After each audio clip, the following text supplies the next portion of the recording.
Kung gagawa man sila ng fake news, kung ano-ano mang mga balita o ano-ano mang mga statement na maaaring makasira sa gobyerno ng walang basihan, ito po ay ating tutugunan kagad. Ang trabaho po nila ay para sa bayan, para sa taong bayan, hindi para sa ilang interes. Ngayong tapos na ang eleksyon, ang pagsabak sa trabaho ng mga nanalo ang inaabangan ngayon. Magkakaalaman din kung sino ang administrasyon at sino ang oposisyon. Pero ngayon pa lang, palaban na ang Malacanang. May babala agad ang palasyo sa mga bagong salta at nagbabalik sa Kongreso. Wala naman daw problema si PBBM sa legitimate oppositionists. Pero ibang usapan na pagdating sa obstructionists. Magandang gabi, ako po si Pinky Webb. Simulcast tayo sa DWAR, Abante Radio at 94.7 Mellow BFM. Ako naman si Willard Cheng. Mapapanood din tayo sa Beam TV 31, Signal Channel 24, Converge 74 at Sky Cable Channel 33. At ako si Corina Sanchez Rojas. Simulan na natin ang agenda. Proklamasyon ng mga winning senatorial candidate at party list, kailan kaya? Hindi pa man nagsisimula ang bagong Kongreso, Malacanang may babala, mga umano'y obstructionist. Sasampulan daw ng Pangulo. Pagkapanalo ng mga tinatawag na Pink Movement candidates, sneak peek nga ba ng 2028 presidential elections? Bulkang Kanlaon, nag-aalboroto pa rin ang live update, tutukan. Phil-Am musician Cassie Ventura humarap na sa sex trafficking trial ng ex na si Sean Diddy Combs. Umano'y pang-aabusong sinapit mula sa hip-hop mogul, idinitalye. At New Star Hotel sa Cebu, mag-e-expand pa mga planong ultra-luxurious offering, alamin.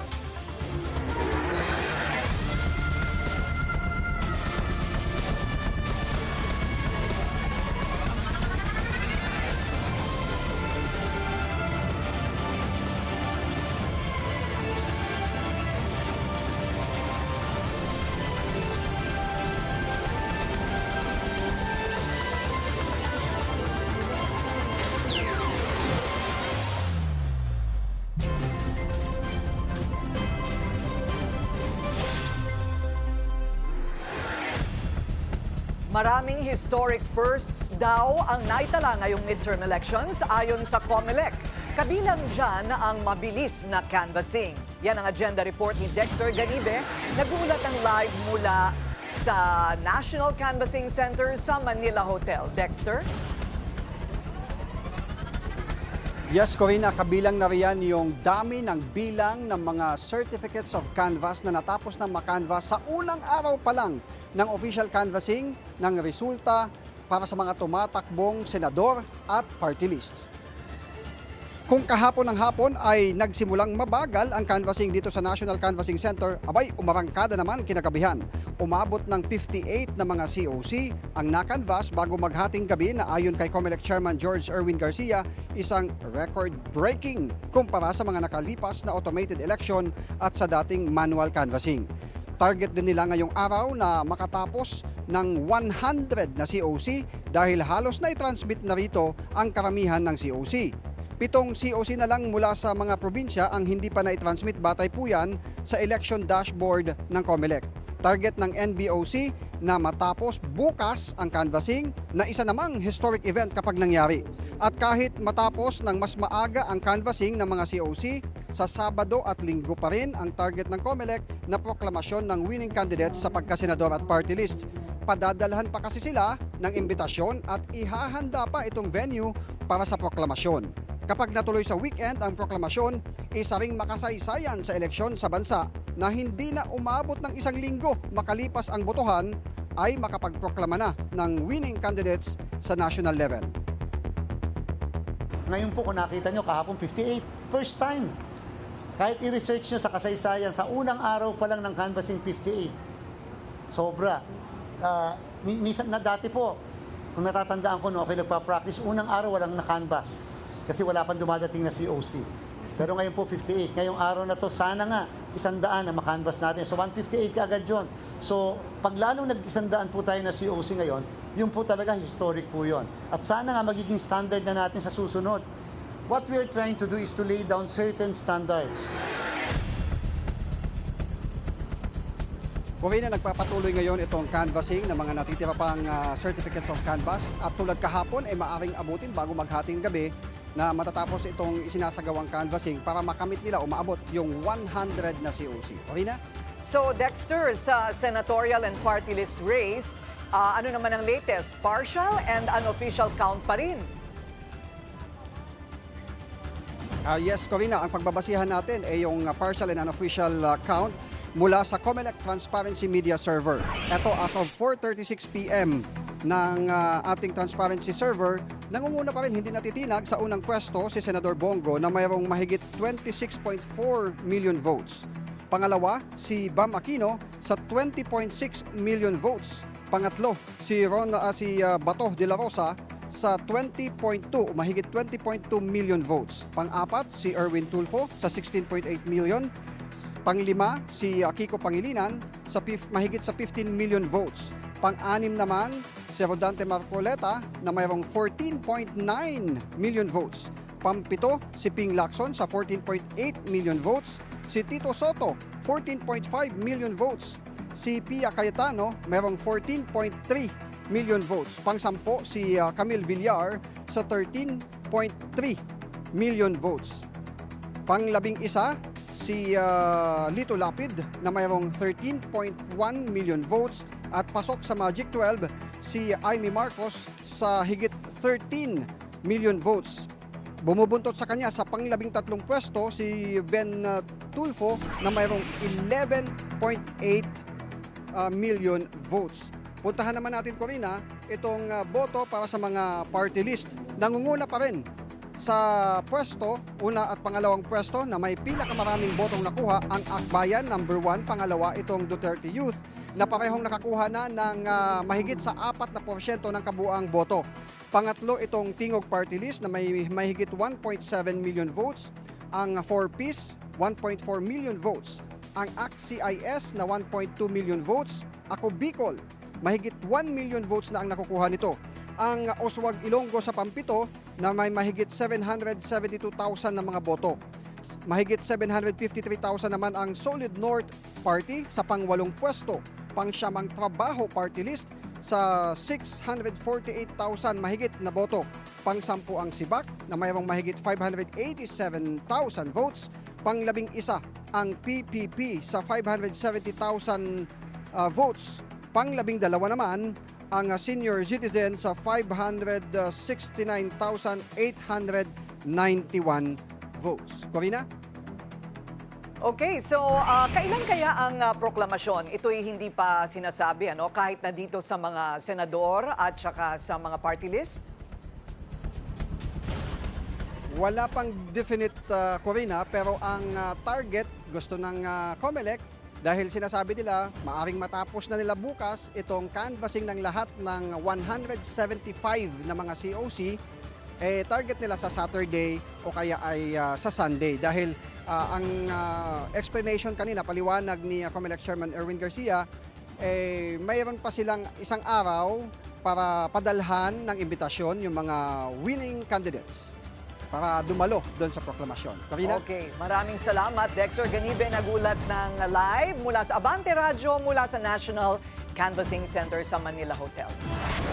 Pumunta naman tayo ngayon sa Sampaloc, Maynila. Kasama si Andrea Salve para kumuha ng update mula sa PPCRV. Andrea, kamusta ang bilangan naman ng boto dyan?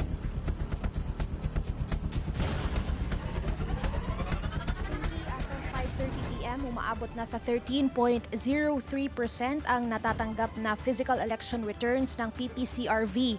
Anila, nasa critical mass na ito kaya nananawagan na rin sila ng dagdag na mga kamay para sa manual auditing.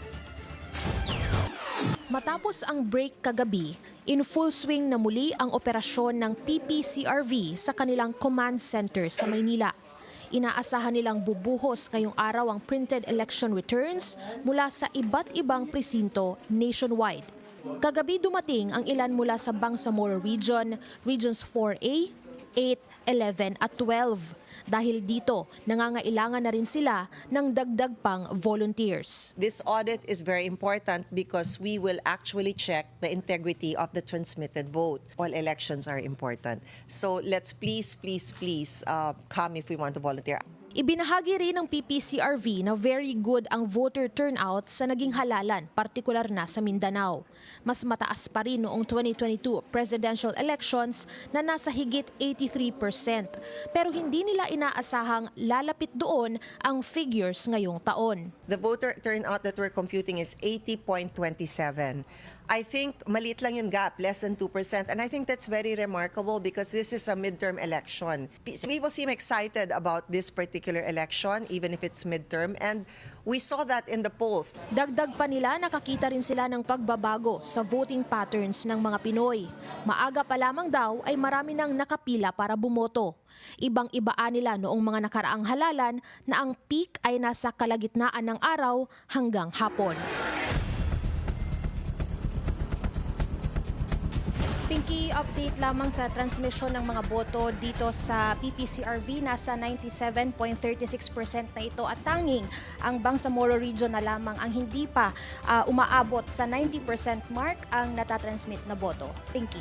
So Andrea, sabi ng PPCRV, they need volunteers. Ano? Siguro ikaw na magsabi dun sa mga interesado na mag-volunteer, saan ba sila pupunta?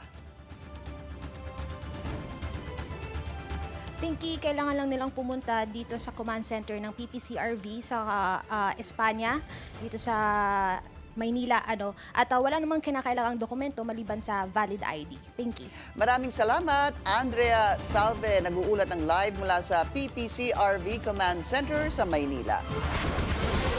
Kredibilidad ng eleksyon muling pinagtitibay. Sinimulan na ng COMELEC at PPCRV ang random manual audit ng mga balota. Yan ang agenda report ni Joash Malimban. Historically, naging 99.9 something na. Parang we cannot accept siguro something that is much lower, no? Ito ang naging pahayag ni PPCRV official Tammy Lipana sa pagsisimula ng Random Manual Auditing o RMA sa Pasay City ngayong araw. 762 ballot boxes o 3 mula sa bawat legislative districts ang dadalhin at bubuksan sa Citadines Bay, Manila. Mano-manong bibilangin ang libu-libong balotang nakalagay sa bawat kahong ito at ikukumpara sa printed election returns. Dapat tugma ang bilang ng botong maitatara para sa mga kandidatong senador, party list, kongresista at alkalde ng bayan kung saan nagmula ang balota. Sa pamamagitan daw kasi ng RMA, masisiguro ng publiko na may kredibilidad ang mga makinang ginamit sa nangyaring eleksyon. Importante ito kasi malalaman nila na yung kanilang balot na binasa ng makina, tiningnan din ng tao, no? Para ma-verify na tama naman pala ang bilang ng machine dahil binilang ito ng tao. Katulad ng unang panahon, lahat naman manual counting. Binubuo ang RMA Committee ng COMELEC at mga civil and professional society organizations tulad ng NAMFREL, PPCRV, Lente, PSA, Philippine Institute of Certified Public Accountants at Department of Education.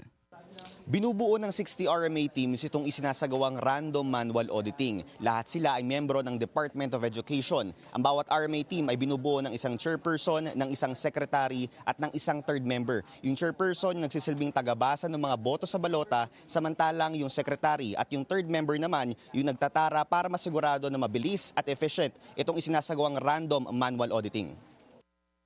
Ayon sa COMELEC, inaasahang 45 days o sa June 28 pa matatapos ang pagsasagawa ng RMA. 2 araw bago ang assumption of office ng mga nanalong kandidato. Sa mga nakalipas daw na halalan, hindi bumaba sa 99% ang accuracy rate ng automated election system. Pero sakaling may isang ballot box daw na lumagpas sa 10 ang maitatalang variance o discrepancy, agad daw itong ibibigay sa Technical Evaluation Committee upang maimbestigahan ang posibleng aberya. Para sa agenda, Joash Malimban, Billionaire News Channel. Kontento raw si Pangulong Bongbong Marcos sa resulta ng katatapos lang na midterm elections kahit na hindi nanalo ang lahat ng kanyang mga pambato.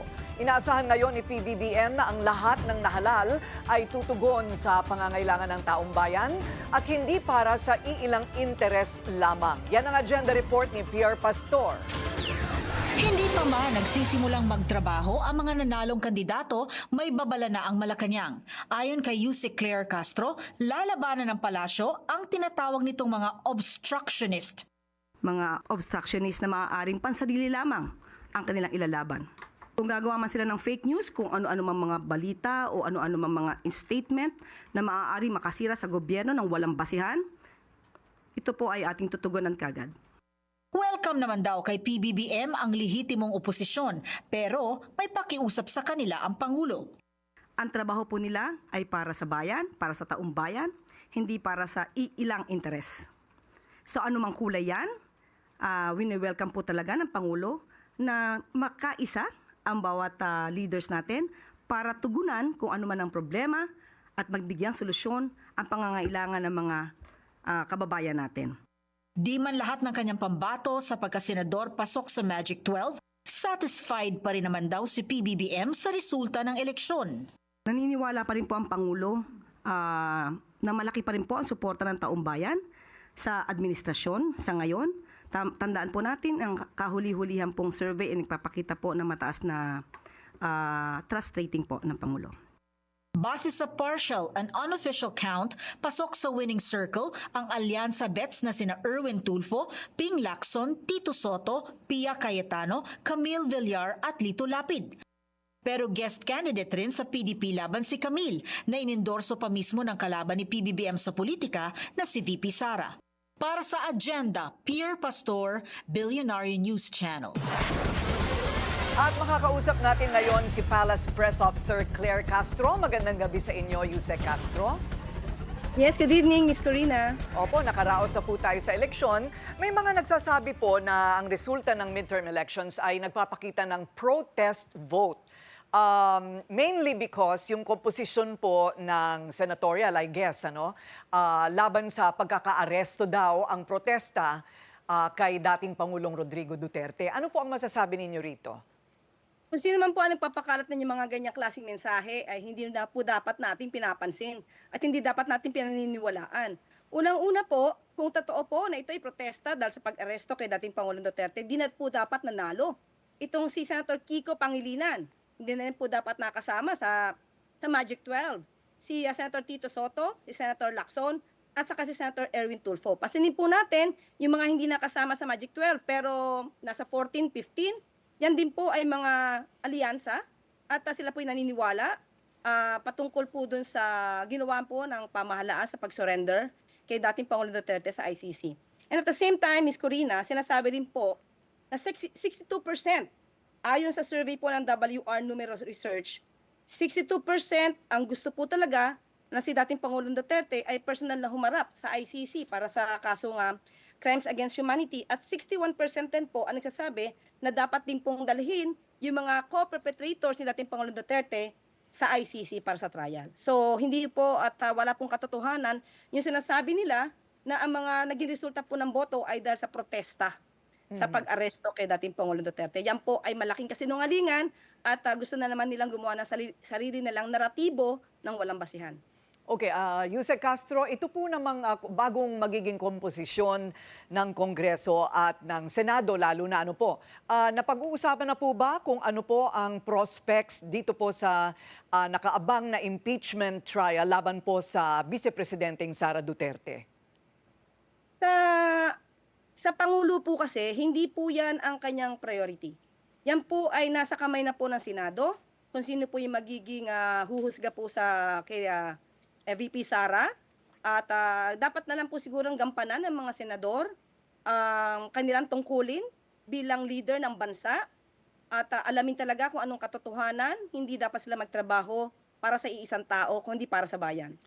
Mayroon pong ilang mga nagsasabi tulad ni dating Duterte spokesperson Harry Roque.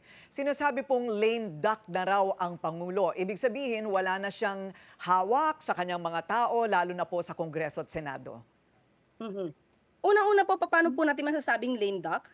ang Pangulo, ang taas po ng kanyang government satisfaction rating. Ito lamang pong May 8 to May 9, 2025, nagkaroon po siya ng 61.8% na government satisfaction rating. At meron din po, ayon po sa Okta Research, as of April 2025, siya po ang tinatawag pa rin na most trusted government official. Paano masasabi na lame duck ang ating Pangulo? Dahil puro naman trabaho ang ating Pangulo. Kung talagang lame duck ang Pangulo, siguro po si Attorney Harry Roque, dapat hindi siya, instead of quacking like a duck, dancing like a duck, umuwi na lang po siya dito, harapin niya ang kanyang kaso, panagutan niya, or linisin niya ang kanyang pangalan, be a man, magpakalalaki siya. Dahil payata po siya ni Senator Leila de Lima, babae ito, pero nagpakalalaki nung harapin ang kanyang kaso. So, ang hamon kay Attorney Harry Roque, be a man. Ayan, okay. Tungkol naman po sa kulay, uso pa po ba sa palagay ninyo ang mga political colors? Halimbawa, sinasabi yung usap-usapan na ang maaaring senaryo sa 2028 ay pink versus green daw ang magiging labanan. Ang aga pa po yan, kapapanalo lang po ng iba mga tinatawag nila mga kakamping, yung iba po ay PBBM, ay iba po ay Pro Duterte. Sa ngayon po, wala po tayo naiisip niyan, pati po ang Pangulo, dahil ang lais ng po ng Pangulo, kahit ano pong kulay, magsama-sama po ang lahat para po matugunan kung ano man po ang magiging problema pa nakakaharapin ng ating bansa at ng taong bayan. Ang nais lamang po talaga ng Pangulo ay magkaisa. Wag na po sana natin na masiraan ang Pangulo at ang gobyerno, lalo-lalo na po kung maganda naman po ang adhikain at plano at mga programa ng pamahalaan para sa taong bayan. Sabi nga natin, iwasan po natin ang maging obstructionist. Welcome po ang mga oppositionist. Bakit? Kailangan po madinig ng Pangulo at ng gobyerno kung ano po yung mga suggestion nila para sa taong bayan. Pero kung ang plano lamang po nila ay manira nang wala man lang basihan, kundi sirain lamang ang programa ng Pangulo at ng gobyerno, wag po sila maging gano'n dahil lalabanan po natin sila. Maraming salamat po sa inyo, si Palace Press Officer Yusek Claire Castro para po sa inyong oras. Thank you. Salamat, Ms. Corina. Ibinaba ng PNP ang full alert status na ikinasa para sa midterm elections. Nasa heightened alert status na lang ang mga pulis ngayon, ayon kay PNP Public Information Office Chief Colonel Randolph Tuanyo. Halos karamihan na raw kasi ng mga lugar ay nakapagproklama na ng mga nanalo sa eleksyon.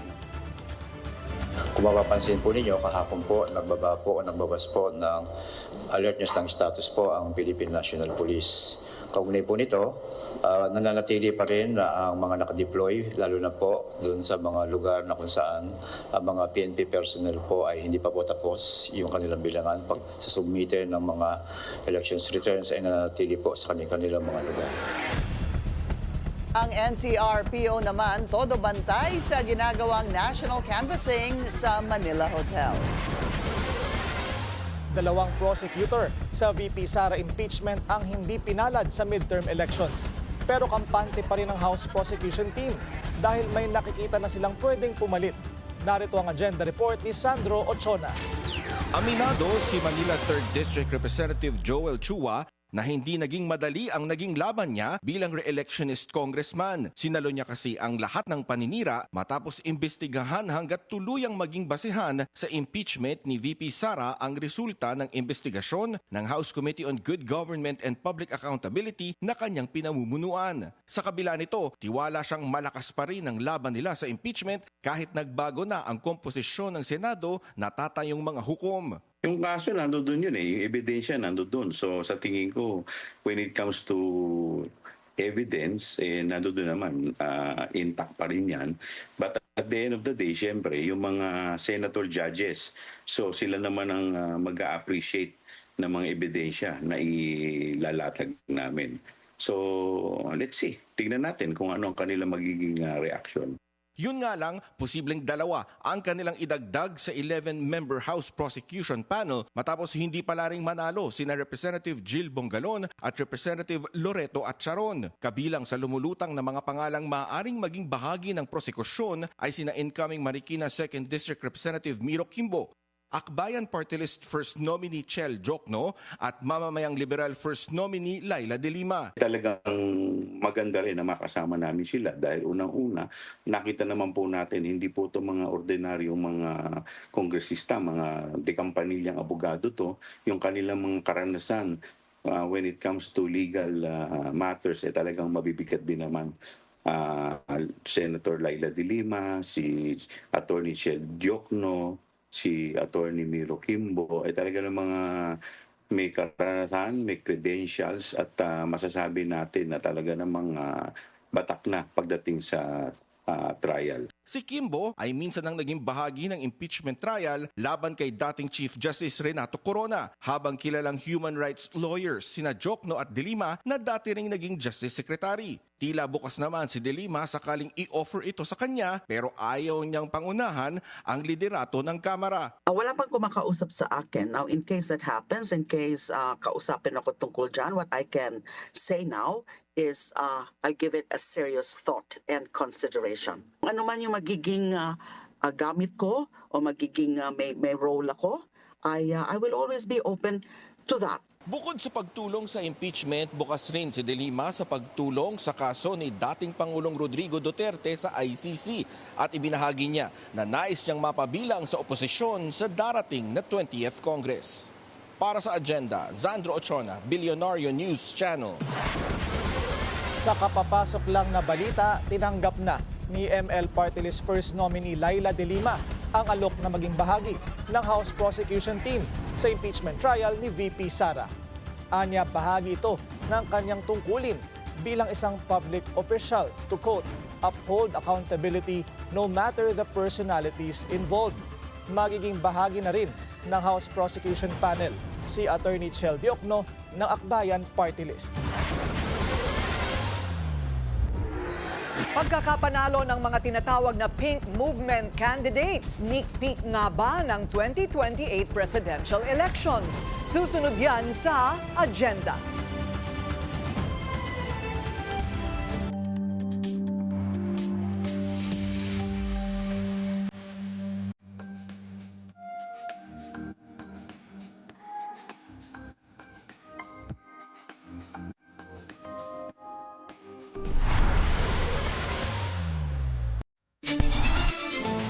Traffic check muna tayo ngayong Miyerkules sa EDSA Mega Mall. Bumper to bumper na ang northbound lane.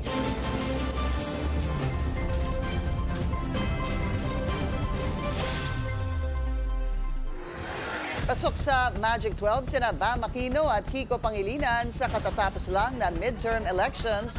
Senyales ba ito ng muling pagbabalik ng oposisyon sa spotlight?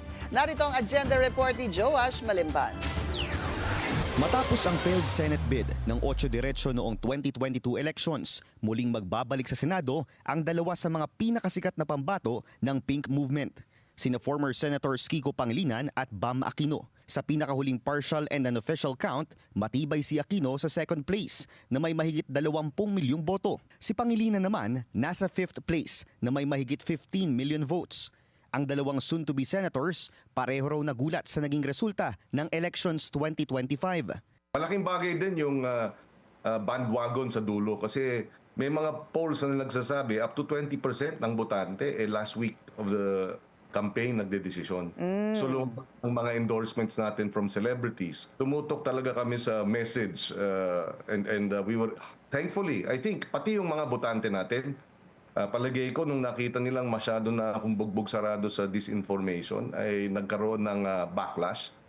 Ayon kay political analyst Ronald Llamas, posibleng pasilip ito ng muling pagbabalik ng Pink Movement candidates sa spotlight ng 2028 presidential elections. Bukod kasi sa magandang performance ni Aquino at Pangilinan, pasok din ang kanilang mga kaalyadong party list na Akbayan sa pamumuno ni former 8 Diretso candidate Chel Jokno at Mamamayang Liberal o ML Party List na pinamumunuan ng isa pang Leni Robredo endorsed candidate na si Laila De Lima. Ayon kay Llamas, malaking factor sa naganap na eleksyon ang pagkasira ng uniteam ni PBBM at VP Sara. Kaya malaki raw ang posibilidad na ang ilang undecided voters mas piniling iboto sina Aquino at Pangilinan para makumpleto ang kanilang Magic 12 slate. Tingin ko yung kabataan na yan nag-expand beyond yung 2016 at merong nakuha doon sa disenchanted sa unity na, uy, binoto namin ito, 61%, record high sa kasaysayan ng bansa. Tapos biglang nasira almost overnight. So may disenchanted na perhaps nakuha nila. Sa usapang politika, benchmark kung ituring ng pamahalaan ang midterm elections. Ibig sabihin, dito makikita ang pulso ng tao sa kasalukuyang administrasyon at posibleng pasilip sa mangyayaring labanan sa pagkapangulo. Kung pagbabasehan daw ang kasalukuyang resulta, posibleng maisantabi ang administrasyon sa laban at maging pink versus green ang presidential race sa 2028. Lalo na't millennials at mga Gen Z ang nagdala sa pink candidates ngayong 2025 at posibleng magdomina ng botohan sa susunod na halalan. Well, kaya nga nabiyak yung unity, mong pinag-aawayan dyan, 2028 Diba? Ang tingin ni Sara, siya yung anointed to succeed the president, at suddenly hindi pala. So doon nagsimula yung unraveling ng unity. No? Ang kaibahan lang, ang ngayon kasi ay inaasahan natin na battle royale yan ng Marcoses at saka Duterte sa 2028. Baka battle royale ito ng pink at saka ng green. Ayon sa COMELEC, ngayong weekend na ipoproklama ng National Board of Canvassers ang mga nanalong senador at party list. Sa June 30 naman, opisyal na uupo sa kanilang pwesto ang mga bagong halal na kandidato. Para sa agenda, Joash Malimban, Billionaire News Channel. Paglilinis ng basura sa Maynila, yan ang first order of business ni Mayor-elect Isko Moreno. Sa kanyang pagbabalik bilang Yorme, kumpiyansa rin ang Aksyon Demokratiko na muling lumalakas ang partido. Ang detalye sa agenda report ni Paolo Barcelon. It's official, Yorme is back in Manila. Matapos ang 26 oras na paghihintay, idineklara ng panalo si Isko Moreno Domagoso ng Manila City Board of Canvassers bago mag-alas 9 kagabi. Mensahe ni Yorme sa mga Manilenyo, dapat nang simulan ang paghilom ng mga sugat bunsod ng sakitan sa politika. We should come up with any way of arc of random kindness sa ating isa't isa. For the meantime, I will let Mayor Hani Lacuna do her job for the remainder, so I think 6 weeks. Halalan at isang Pinangunahan na ito ni Mayor Hani Lacuna na pinasalamatan ang mga bumoto sa kanya. Malaki ang lamang ni Domagoso kontra Lacuna. Halos 530,000 votes ang nakuha ni Domagoso kontra sa halos 190,000 ni Lacuna.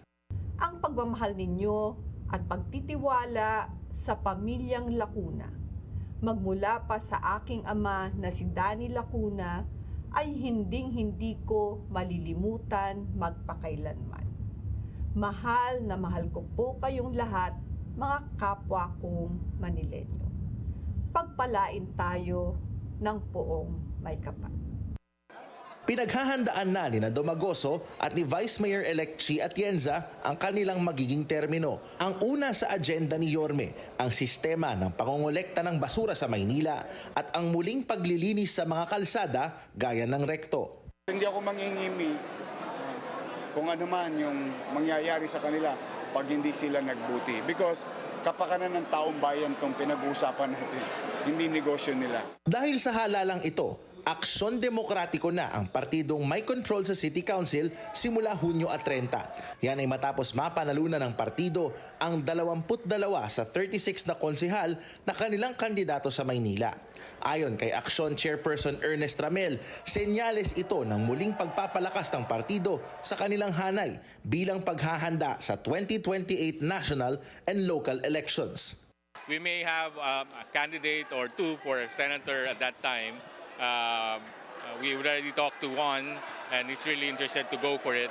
Recruiting in the grassroots level, young people into the party will help us consolidate more stronger forces, make us a stronger force to reckon with in 2028. Si Moreno ang kasalukuyang presidente ng Aksyon Demokratiko at sandali silang naging magkapartido ni Pasig City Mayor Vico Soto bago kumalas si Mayor Vico noong 2022. Si Moreno naman ang Aksyon Standard Bearer noong 2022 ang kauna-unahang pagsabak ng aksyon sa presidential elections mula noong 2004. Wagi rin ang kapartido ni Isko na si Joey Uy sa gitgitang labanan nila ni incumbent Representative Benny Abante para sa 6th District ng Maynila. At dahil dito, 2 na sa mga kongresista ng Maynila ay kaalyado ng Team Yormes Choice, si Uy at si 1st District Representative Ernix Janicio. Para sa Agenda, Paulo Barcelon, Billionaire News Channel. Aminado si Las Piñas Congressman-elect Mark Santos na may nararamdaman siyang pressure kasunod ng kanyang landslide election victory. Tinapos ni Santos ang 3 dekadang paninilbihan ng pamilya Villar bilang lone district representative ng Las Piñas. Sa at the forefront ng Billionaire News Channel, sinabi ni Santos na magiging prioridad niya ang socialized housing. Ang pinaka-priority kasi yung on-site relocation, in-city relocation and on-site development na. Maganda kasi yung Pambansang Pabahay Program, parang pinattern ng DSUD, ng Department of Human Settlements, after Singapore style na housing program. May estate management doon, so kompleto. Panahon na rin daw para kay Santos na magkaroon ng ikalawang representative ang Las Piñas sa Kongreso. Sa Las Piñas, qualified na kami para sa 2 congressional district. Imagine if you have 2 representatives, mas maraming representation, mas maraming infrastructure program, mas maraming pondo na maibababa ka doon sa the city as a whole. Pope Leo XIV humarap sa media sa unang pagkakataon. Aktibo na rin siya sa Instagram. Susunod yan sa Agenda.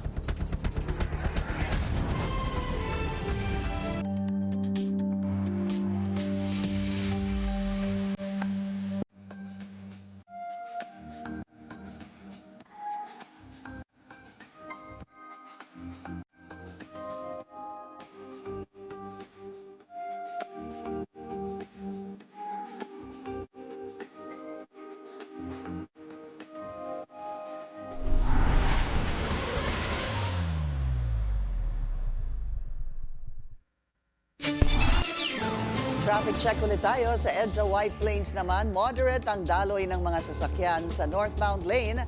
Light to moderate naman ang southbound lane. Patuloy ang pag-aalboroto ng Canlaon Volcano kaya todo bantay ang mga otoridad.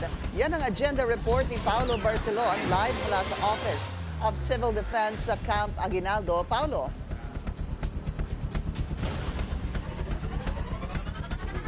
Alam mo, Angkor, nakatutok na nga ang mga otoridad dito sa posibleng maging epekto ng Bulkang Canlaon. Madaling araw ng Mayo 13 na itala ang isang explosive eruption sa Bulkang Canlaon na nagdulot ng malawakang ashfall na bumalot sa iba't ibang bayan at lungsod sa Negros Island. Ayon sa PHIVOX, lubos na naapektuhan ang ilang barangay sa La Carlota City, Bago City at sa bayan ng La Castellana sa Negros Occidental at umabot ang ashfall hanggang lungsod ng Bacolod. Nung time na yun, yung hangin po hindi siya masyadong malakas nung time na yun. So, yung force po yung nagpaano sa kanya, papunta sa malalayo po ng mga lugar. Sa alert level 3 ang bulkan. Ayon kay OCD Task Force Canlaon Head Raul Fernandez, sinisimula na ang flushing operation sa mga apektadong lugar at nagsasagawa na rin sila ng simulation exercises sakaling magkaroon ng mas malakas na pagsabog ang bulkan. Pakinggan natin. Ang tinatabaw ng RIMT natin is inaano talaga yung actual na tao na pwedeng kailangang ilikas, no, yung nasa 10 kilometer. And then by barangay pinupuntahan nila, they're gathering yung data, no, kung ilan talaga yung kailangang ilikas. Bulkan. Sa kabila nito, lalo pang naghigpit ang mga otoridad tulad ng pagsususpinde ng window hours o yung oras kung saan pwedeng dumalaw ang mga nauna nang nakalikas na mga residente. Iniimbestigahan na rin ng OCD sa rehiyon ang posibleng epekto ng pagputok ng bulkan sa supply ng tubig sa La Castellana. Ang ilang mga kalapit na bayan nagpadala na ng water tankers sa La Castellana at suspendino na rin ang klase sa bayan until further notice ayon sa lokal na pamahalaan. Sa La Carlota City naman, inikot na ni Mayor Rex Halandoon ng iba't ibang barangay upang tingnan ang sitwasyon. At I think it's best to also say na dun sa mga bayan na medyo may apektado yung water supply, ang pangunahing pangangailangan ngayon ay yung malinis na tubig, hindi lang para makainom ng maayos yung mga residente, na pwede rin nila itong magamit sa kanilang pang-araw-araw na pangangailangan. Balik sa inyo dyan sa studio. Maraming salamat sa iyo, Paolo Barcelon, reporting live mula sa Camp Aguinaldo.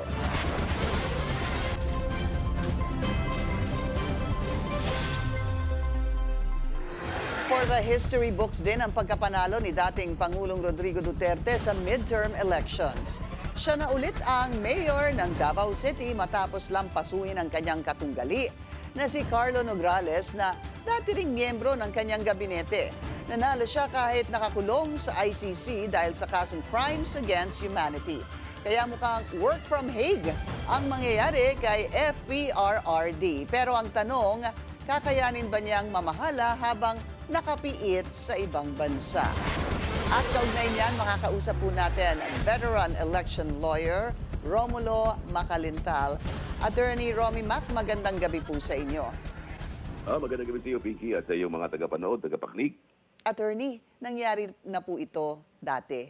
Di ba isa, yung kaso ni dating Senador Antonio Trillanes na nanalo kahit nakakulong at may iba pa. Pero meron ho kasing ibang implikasyon ng pagkakulong ni FPRRD dahil nasa ibang bansa po siya. Paano ho yun? Well, hindi talaga siya pwede mag-perform na kanyang function dahil sa nasa detention siya. Siguro pwede natin ikumpara yan doon sa nung halos host, people versus halos host. Hihingi niya na sa duties as congressman. Ngunit yan ng ating Attorney Romy Mac, malabo po yung ating linya, no? Hindi malinaw yung signal natin.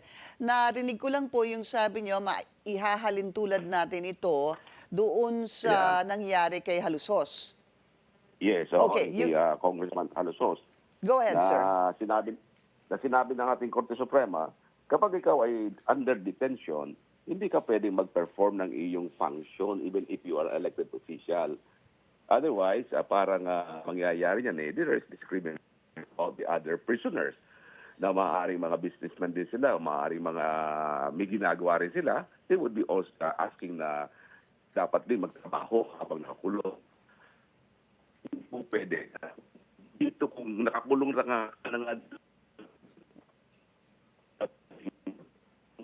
functions, you want more kung nakakulong sa so, yun ang magiging implikasyon doon sa pagkakapanalo ni dating Pangulong Duterte.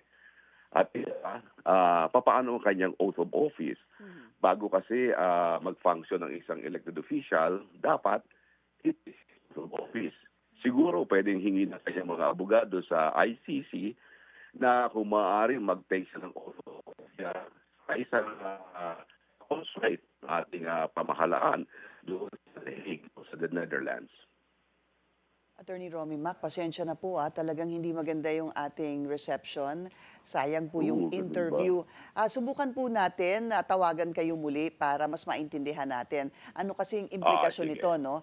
Kay dating Pangulong Rodrigo Duterte dahil nahalal nga siya bilang mayor. Pero maliwanag kayo sa akin. Opo, kayo po yung medyo malabo sa amin, Attorney Romy Mac. Sayang naintindihan ko lang po minsan malinaw tapos nawawala po kayo. So bits and pieces lang po. No, but we'll try to call you, sir. Try again, ha? We'll call you again. Balikan ka po namin, Yes, Attorney please. Romy Mac. Balikan ka namin. Thank you, sir.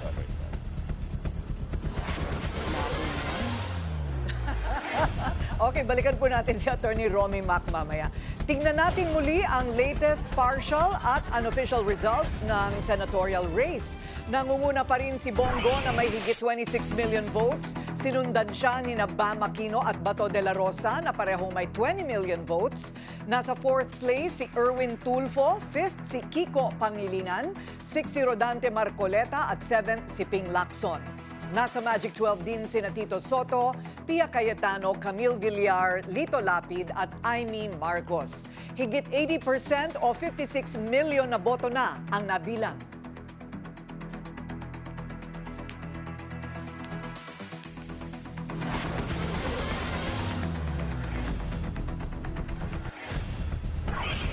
Sa party list race naman, number 1 pa rin ang Akbayan na nakakakuha na ng 4.9% of the votes.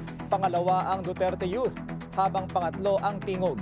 Sumunod ang 4Ps, ACT CIS at Ako Bicol na may 1.9% na boto. At least 2% of the votes ang kailangan para sa siguradong House seat.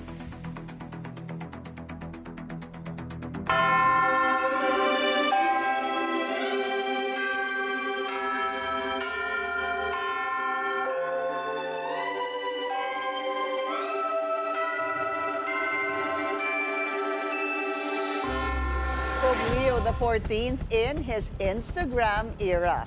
Opisyal na ang nasa social media platform ang bagong Santo Papa.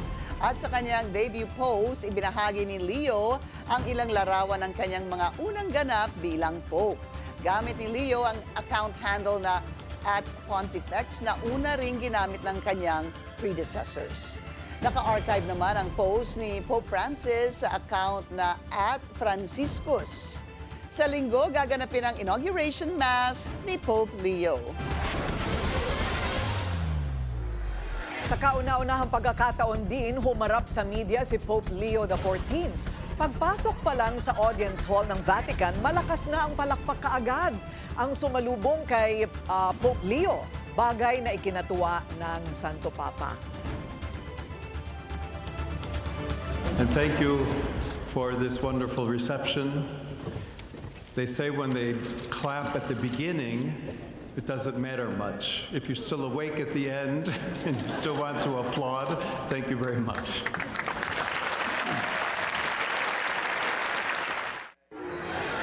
Sa ginanap na pulong, hinikayat ni Leo ang media na mag-focus sa katotohanan. Panawagan din niya ang pagpapalaya sa mga nakakulong na mamamahayag. Tiwala ang ilang reporter na patuloy na magiging mabuti ang pakikitungo ni Pope Leo sa media. He understands the media and he is asking us to rise to a certain level. I think he's very smart about that. And it was a thrill. It was just a thrill. I'd say it looks like it's going to be a positive relationship. Of course, we as the media should not, if there's something that needs to be reported, we need to report it. Whether it's positive or negative, it needs to be reported. Balikan natin ngayon si veteran election lawyer Romulo Macalintal. Attorney Romy Mac, magandang gabi muli. Okay, ayan po. Magandang gabi muli, Pinky. Ayan, Okay ba naiwan tayo? po tayo kay dating Congressman Halushos na nanalo at Ayun. sabi niyo po nagkaroon ng ruling ang Korte Suprema hinggil dito na hindi niya Yes, magaganap. na- Go ahead, sir. Oo, hindi niya pwedeng gampanan ng kanyang katungkulan habang siya ay under detention. Sapagkat magkakaroon ng parang discrimination naman yan. What about the other prisoners? Na maaari mga businessman o ibang may mga trabaho din na gusto lang i-perform ang kanilang functions. At anyway, hindi naman daw maapektuhan yung boto ng taong bayan dahil sa nung ibinoto sila ng taong bayan ay alam ng taong bayan na sila ay nakakulong, na sila ay hindi maaari makapag-function, but the people took the risk of electing them. At any rate, sa kanya namang kung saan nakabilangguman siya doon, nakadetain, nandun naman ang kanyang vice mayor na under the law ay po pwedeng siya muna ang maging successor in the meantime na hindi siya makapag-function as regular mayor ng Davao City. Opo, kasi mahihirapan ho siya talaga, sa aking palagay lang po sa ngayon, na gampanan yung kanyang katungkulan dahil nga bago ka palang makapasok doon sa detention center, ay hirap na po kahit yung kanyang anak Yun na nga, si So, Vice President. even on practical consideration, hindi po pwedeng magampanan niya. At I'm sure naman as a lawyer, alam yun ng dating Pangulo. Pero kung ako yung nasa panig nila, ay ang gagawin ko, hihilingin ko sa ICC na kahit pa paano, makapag-take ako ng oath of office bilang isang mayor sa consulate, doon sa consulate ng the Netherlands para maging lalong opisyal ang kanyang pagiging mayor. And at the same time, sa akin palagay, yung kanyang election as mayor is a very overwhelming margin and victory. Pwede pa nilang gamiting argument yun. Ito nga, nahalal nga ito. Anong sinasabi ninyo na say, guilty of all these crimes for which he is being accused. Makakatulong So, sa kanyang kaso. Parang sa akin, makakatulong yun because if I were the lawyer, I would use that as an argument. Paano kung iyan ba naman ay kinamumuhuian dito sa kanilang lugar na mismo nila yan, bakit ganito kalaki ang margin doon sa kanyang kalaban? Hindi na nga nakapagkampanya ito pero nanalo pa ng ganitong kalaki. So ibang mga ganong mga sitwasyon, magagamit siguro. Attorney Romy Mac, so ang inyong suggestion ay makapag-take nga po siya ng oath kung papayagan. Yes, so that's if up it to is the lawyers, possible. no? Oo, Nahilingin that's po to the ito lawyers. sa pre-trial Opinion chamber. hilingin. Yes, So, there is nothing wrong in asking. Anyway, bahala ang ICC kung ibibigyan ng consideration. pero ang tanong ko lang po dito, maaari ho ba yung work from The Hague para sa dating Pangulo? Is that a possibility? Kasi nga, in my recollection, sir, wala pa hong nangyaring ganito eh. Wala ho nangyari. At saka hindi ho po pwede kasi katulad nga nung kay Halusos, kung dun sa Halusos case dito na nga sa ating bansa ay hindi na pinapayagan yung ikaw ay under detention na makapagtrabaho, what more kung ikaw ay nasa ibang bansa? Lalo kang hindi papayagan at very impossible and practical for him to be doing his functions in other countries. So, sino ho ang pwedeng maging acting mayor? Under the law, is it going to be the vice mayor or, Attorney Romy Mac, maaari ho ba, for example, ang DILG ang mag-appoint o magtalaga ng acting mayor? Under the law, ang dapat na mag-act as mayor ay yung vice mayor niya.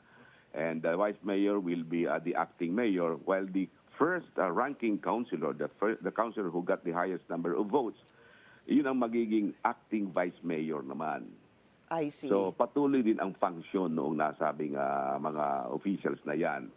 And yan naman ay talagang ganyan na nangyayari. And even under the law, it is very, very clear na ito yung order of succession in the event that the elected leader cannot do his function. And in the local government. Unlike kapag sa mga senador o congressman, sila na hindi nakapag-function, walang po pwedeng pumalit sa kanila. Pero malinaw po yun. Ibig ko lang po sabihin, wala hong puwang na maaaring ang DILG ang magtalaga ng Hindi po pwede yun. Hindi po pwede yun. Kasi, malinaw na dapat si Vice Mayor Baste ang tumayong acting so, kung mayor. siya ang elected vice mayor under the local government code, siya talaga ang acting mayor. And maliban po doon sa sinabi niyong sana, pwedeng gawin ng kanyang mga abogado yung humiling ng pag-take ng oath, sabihin po natin hilingin nila yon at hindi pumayag. Is there any repercussion to that? Well, wala naman, pero hindi pa siya officially, cannot officially function, if ever, dahil sa bago ka makapag-function kasi under our law, you must take an oath of office. Okay. Yung kasi ang unang-unang gagawin. Maaari rin ho kaya, since you're on that thread, maaari rin ho kaya na humiling ang dating Pangulo ng, let's say, abogado na pwedeng bumisita sa kanya para, kumbaga, yun ang kanyang bridge para makapaggawa ng orders or kung ano man ang kailangan gawin sa Davao City bilang mayor? Ay, hindi po pwede yun. Parang representative niya, hindi po pwede yun. Kasi wala nga siya dito, kaya kailangan yung vice mayor ang magpa-function bilang mayor. Okay. Maraming salamat. Veteran election lawyer, Romulo Macalintal. Salamat po sa inyong oras. Honorarium para sa mga poll worker, pinadagdagan ni PBBM. Susunod yan sa agenda.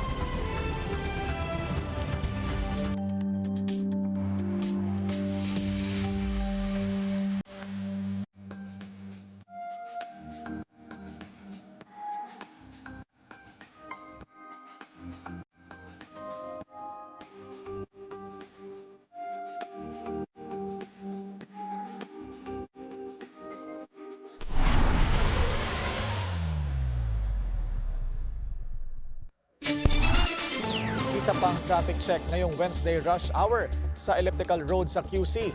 Mabagal ang daloy ng mga sasakyan papasok ng Commonwealth Avenue. Light naman sa kabilang lane.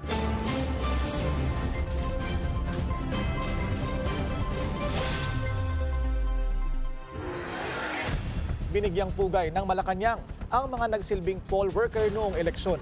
bilang pagkilala sa kanilang serbisyo at sakripisyo. Iniutos ni PBBM na taasan ang kanilang honorarium. Yan ang agenda report ni Pierre Pastor.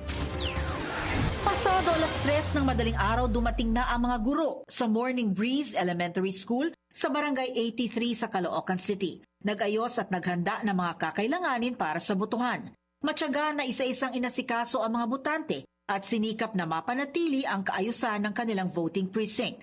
Sa Navotas Central Elementary School naman, bago magbell 7:00 ng gabi, ay may mga humahabol pang mga botante. Hindi rin agad makaaalis ang mga election officer hanggat hindi na isasaayos ang lahat. Bukod sa maaga at masinop na preparasyon para sa May 12 elections, ang mga poll officials naman na nadistino sa mga hotly contested area, ang pagsiklab naman ng karahasan ang kanilang hinarap. Ang voting precincts tulad ng Salanao del Sur, Negros Occidental, Zamboanga del Sur, Basilan at Abra ay nabalot ng tensyon. Ang mga dahilang ito ang naging konsiderasyon ni PBBM para dagdagan ng 2,000 pesos across the board ang honorarium ng mga nagsilbi noong halalan. Ito ay bilang pagkilala sa kanilang mahalagang papel sa maayos na pagsasagawa ng 2025 national and local elections. Sa kanyang direktiba, iniutos ng Pangulo sa Budget Department na tiyaking mabibigyan ang mga teacher at iba pang nagtrabaho noong halalan. Sa ilalim ng 2025 General Appropriations Act, nakalaan ang 7.4 billion pesos na pondo para sa higit 758,000 poll workers sa bansa. Dahil dito, 12,000 pesos na ang matatanggap ng mga electoral board chairperson, 11,000 para sa mga poll clerk at board member, at 8,000 na para sa mga support staff. Para sa Agenda, Pierre Pastor, Billionaire News Channel. Bilib daw si Go Negosyo founder at bilyonaryo Joey Concepcion sa Marcos administration dahil sa pulidong pagdaos ng midterm elections. Sa programang Trade Talks ng Billionaire News Channel, sinabi rin ni Concepcion na generally peaceful ang halalan. Tiwala rin siya na ang mga bagong miyembro ng Kongreso ay makakagawa ng mga batas na naaayon sa pangangailangan ng mga Pilipino. Well, yeah, you can see that the people have spoken, and I think it was a very good election. You see both Bam and Kiko making it into the magic list, no? And that's where we have real democracy. And I'm sure that our country will really move forward. We have to have good legislators who will legislate laws that are applicable to the current time that we have today.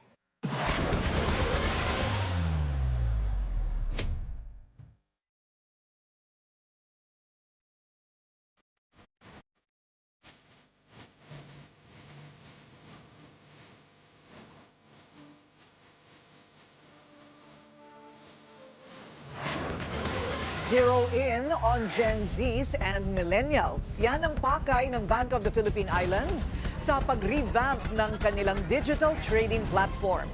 Ang detalye sa agenda report ni Sue Jean Kim. Nagbabago na ang trading landscape sa Pilipinas. Dumarami na ang Gen Z at millennial investors na hindi na dumadaan sa mga tradisyonal na broker, kundi gumagamit na lang ng mga digital platform para pumasok sa stock market. Ito ang binibigyang tuon ng Bank of the Philippine Islands sa pamamagitan ng kanilang brokerage arm na BPI Securities. Sa paglulunsad ng bagong BPI Trade, isang ini-revamp na web at mobile-based platform. But in terms of target, our goal is of course to drive the growth of retail investors. Because online accounts is driving the total investor profile of the PSE, under the PSE. I think the growth from 2020 to 2023, in terms of total investors in the PSE, it's around 36%. But online account growth from 2020 versus 2023 is actually 63%. Mula sa 100,000 users na karamihan ay millennials at Gen X, target ng BPI Trade na palawakin pa ito sa 300,000 sa loob ng 2 hanggang 3 taon. And we're still targeting to grow it more, especially with the help of our new fully online account opening feature, which will not only add, of course, new account openings, but will help integrate or entice more investors to join the not just investing in stocks, but of course being financially literate and investing for the long term. Para sa mga naglalagak ng malalaking halaga, tiniyak din ng BPI Trade ang security at regulatory compliance. And so I guess in terms of competition, we know it's tough, but I think what we have and what the others don't have is in terms of the backing of the bank. So in terms of stability and security, you are assured that with BPI Trade, your investment, your money is going to be as safe as it comes. I mean, when it comes to stability, it's as stable as it comes. Bahagi rin ng roadmap ng BPI Trade ang paglulunsad ng mutual funds, conditional ordering at multi-asset options. Sa kasalukuyan, ang trading ay limitado pa rin sa Philippine Stock Exchange pero tinitignan na nila ang pagbubukas sa foreign markets. Isang future upgrade na aasintahin sa mga susunod na taon. Ang bagong BPI Trade ay magiging accessible sa publiko simula May 28 na walang minimum initial investment. Para sa agenda, Sujin Kim, Billionaire News Channel. Film musician Cassie Ventura, idinetalye ang umunoy pang-aabusong sinapit mula kay rapper Sean Diddy Combs. Susunod yan sa agenda.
Traffic check ulit tayo sa Commonwealth Batasan naman. Mabagal ang daloy ng mga sasakyan papasok ng Batasan Road. Moderate naman ang papuntang Fairview habang light ang kabilang lane. Nag-uulan itong mga nakaraang araw, lalo't kanina. Alamin natin ang lagay nga ng panahon mula kay Pag-asa Weather Specialist Benison Estareja. Benison, magandang gabi. Good evening po sa inyo, ganyan din sa ating mga taga-subaybay. Tapos na ba ang summer, Benison? Maulan na kasi lately.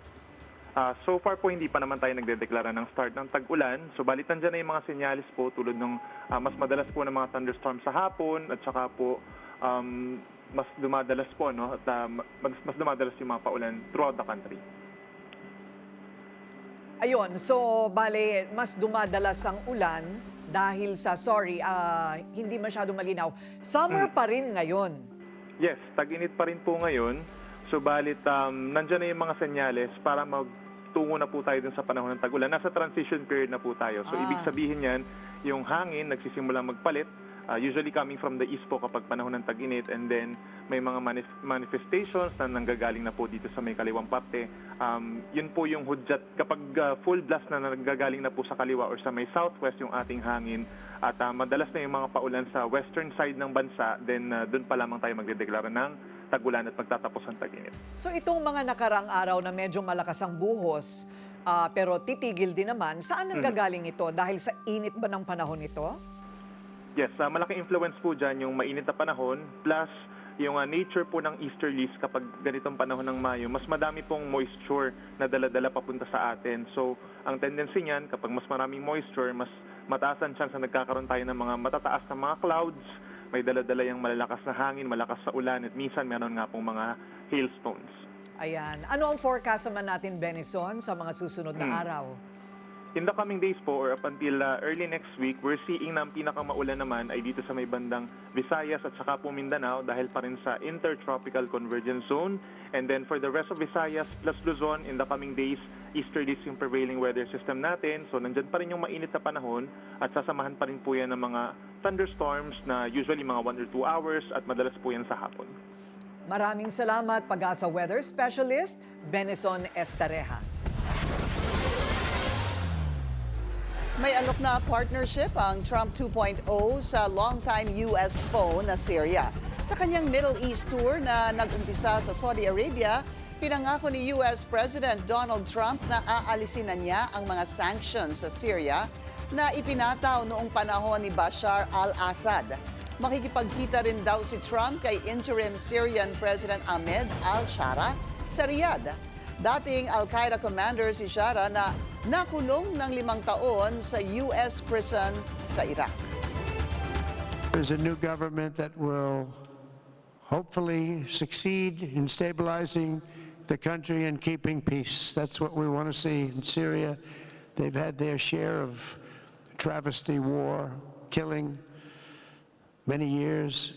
That's why my administration has already taken the first steps toward restoring normal relations between the United States and Syria for the first time in more than a decade. Nag-testify na sa korte ang star prosecution witness at Philam ex-girlfriend ni embattled hip-hop mogul Sean Diddy Combs. Sa kanyang bombshell testimony, idinetalya ng musician na si Cassie Ventura ang umano'y pang-aabusong sinapit mula kay Combs. Kabilang dyan ang pamimilit daw ng rapper na sumali siya sa marathon sex parties. Tumagal daw ito ng higit 1 dekada at tinawag na freak-offs. Bukod dito, madalas pa raw siyang bugbugin ni Combs. Pinuri ng kampo ng iba pang biktima ang testimony ni Ventura. How graphic was the testimony, Gloria? How hard was that to listen to? I think that Cassie, who testified almost all day, was very, very courageous. She answered all the questions. Depensa ng kampo ni Combs, consensual daw ang mga nangyari. Una nang naghain ng not guilty plea si Combs sa 5 felony counts of racketeering conspiracy, sex trafficking at transportation to engage in prostitution.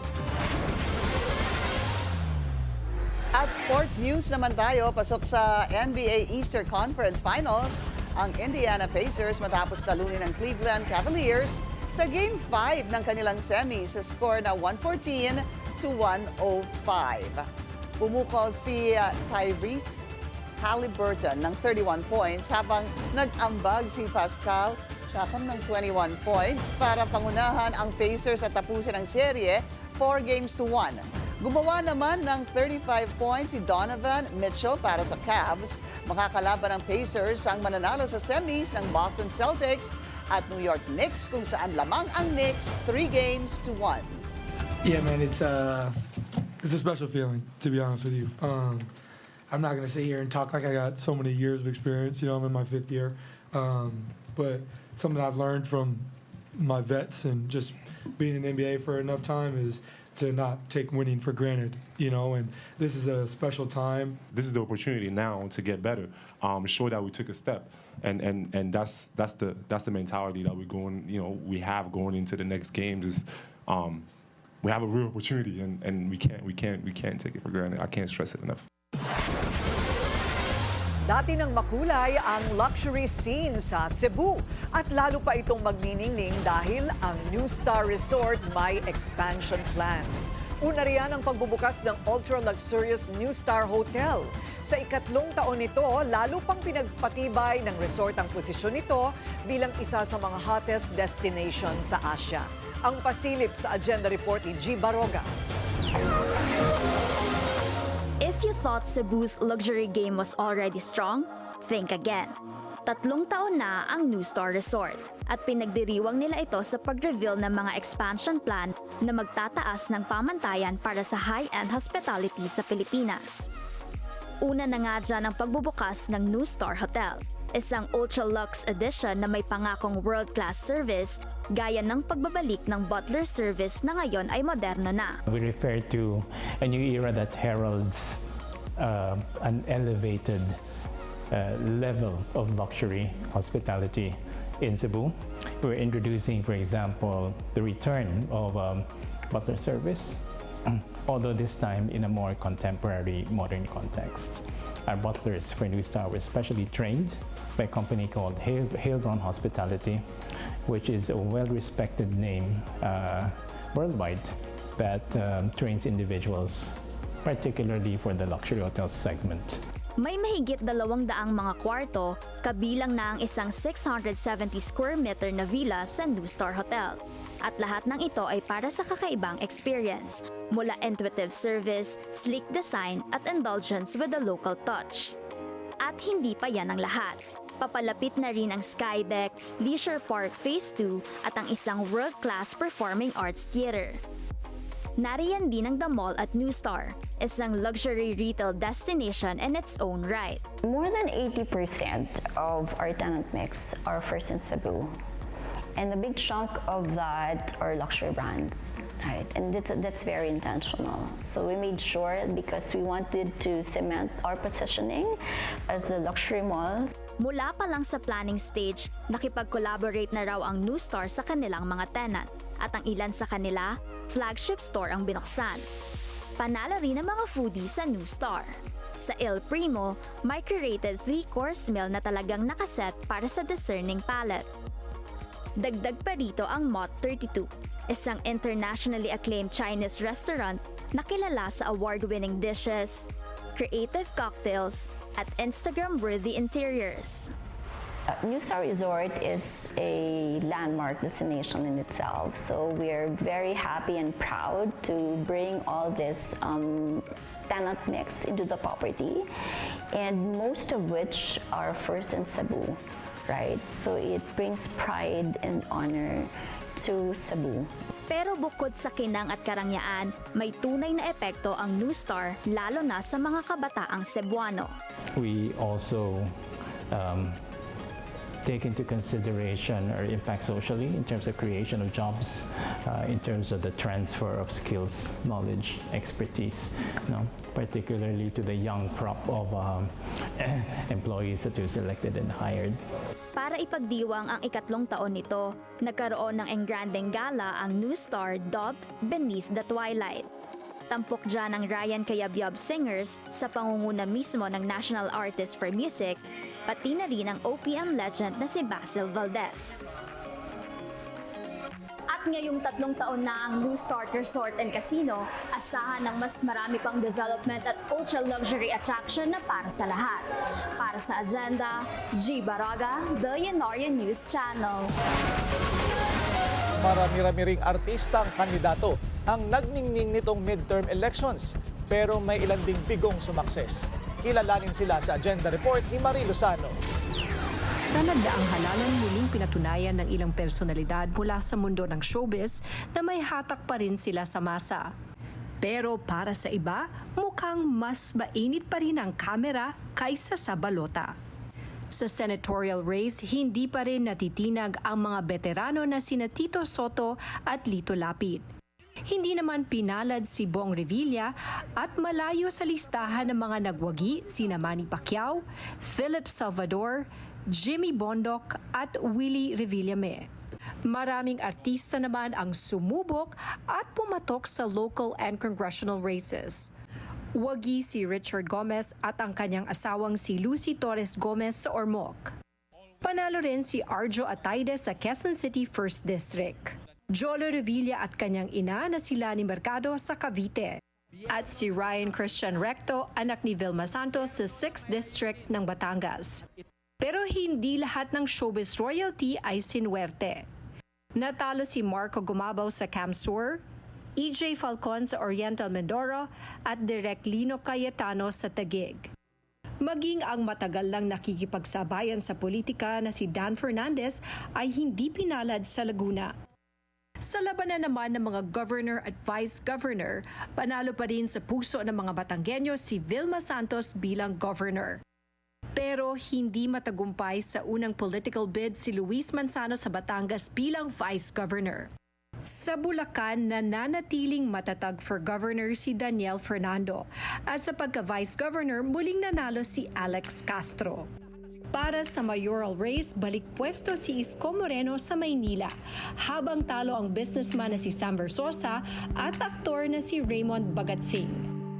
Wagi pa rin si Vico Soto sa Pasig at si Ina Alegre sa Pola Oriental Mindoro. Marami naman ang natalong vice mayoral bets tulad ni Yul Servo sa Maynila, Monsur del Rosario sa Makati, Angelica de la Cruz sa Malabon at Anjo Eliana sa Calamba. Sa councilors, ilan sa mga sikat na artista ang mga nanalo.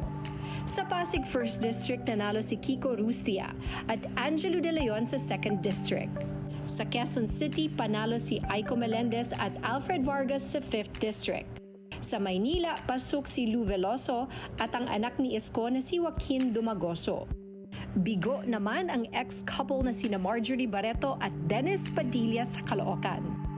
Bigo rin ang ilan sa mga artistang tumakbo tulad ni na Aramina, Shamsi Supsup, Enzo Pineda, Aljur Abrenica, Ryan Eliana at Mocha Yuson.